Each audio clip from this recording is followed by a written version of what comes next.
ஜனநாயகன் யாராவது பாத்தீங்களா? நீங்க பாத்தீங்களா? நான் பார்த்தேன். நான் இல்ல வெளியில உட்கார்ந்துட்டு இந்த மாதிரி கருத்து சொல்றதுக்கு நடிகர் சங்கத்திலிருந்து எப்படி இதுக்கு சப்போர்ட் பண்ண முடியும்?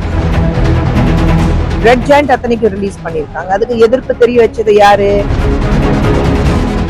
விஷயமா நேற்று விஜய் விசாரணைக்கு தொடர்ந்து அவரை தொடர்ந்து ஜான் அனுப்பப்பட்ட சம்பளம் என்னன்னா இவர் நிகழ்ச்சியாக வெளிநாட்டில் பணங்கள் பெறப்பட்டதா சம்பளம். நம்ம அதுல ஒன்றும் சொல்ல முடியாது. உங்களுக்கு சிபிஐ பொறுத்த வரைக்கும் இட்ஸ் இண்டிபெண்டன்ட் பாடி.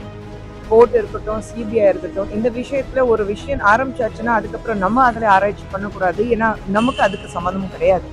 ஸோ அவங்க ஆராய்ச்சி பண்ணும்போது அவங்களுக்கு என்னென்ன தகவல் வருதோ அதுக்கேற்ற மாதிரி விசாரணை கூப்பிட்றாங்கன்னா ஐ திங்க் விஜய் நல்ல கோஆப்ரேட் தான் பண்ணிட்டு இருக்காரு. விசாரணைக்கு போக மாட்டேன்னா சொல்லவே இல்லை. அவர் கோஆப்ரேட் பண்ணிட்டு இருக்காரு. ஸோ அதை விசாரணை நடக்குதுன்னு அது எப்படி இருக்குமோ அது போதும். விஜய்க்கு ஒரு நடிகராக தான் அந்த திரைப்படம் நடிகர் சங்கம் அவருக்கு ஒரு ஆதரவான வர நம்ம பார்க்குறோம். எப்படி பார்க்குறீங்க நடிகர் சங்கம்? ஏன்னா ஒரு உச்சபட்ச நடிகர், அவருக்கே ஒரு நடிகர் சங்கம் ஆதரவு இல்லாத போது மற்ற சிறு நடிகர் அது எப்படி அது பார்க்க முடியும்? நடிகர் சங்கத்துல இருந்து எப்படி இதுக்கு சப்போர்ட் பண்ண முடியும்?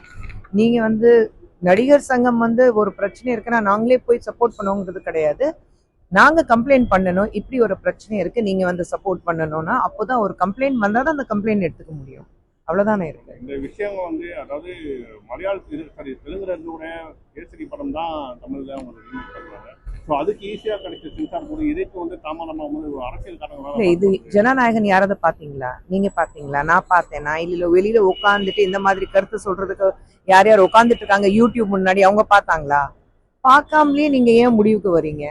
இப்போ சென்சர் போர்ட்ல அதை கிளியர் பண்ணலைன்னா நிச்சயமாக அங்க சென்சிட்டிவிட்டிஸ் இருக்கும். அவங்க அதை பார்த்துட்டு வேண்டாம்னா சொல்லியிருப்பாங்க.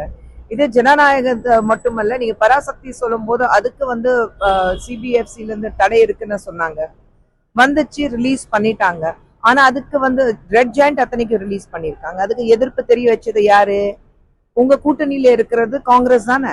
கூட்டணியில இருந்து இது ஜனநாயகத்துக்கு மட்டும் இல்ல, நீங்க பராசக்தியை பேன் பண்ணணும் ரிலீஸ்க்கு அப்புறம், பார்த்ததுக்கு அப்புறம். இந்த மாதிரி படம் பார்க்காமையே ஒரு முன்னாடியே உட்காந்துட்டு நானும் கேமரா முன்னாடி நின்றுட்டு பேசுவேன், கருத்து சொல்றவங்களும் இப்போ எல்லாம் எல்லா இடத்துல காளான் வளரும் பாருங்க, ஒரு மழை வந்தோடனே அந்த மாதிரி எல்லா இடத்துல வளர ஆரம்பிச்சுட்டாங்க. படம் வரட்டும், பாருங்க, அதுக்கப்புறம் பேசுங்க.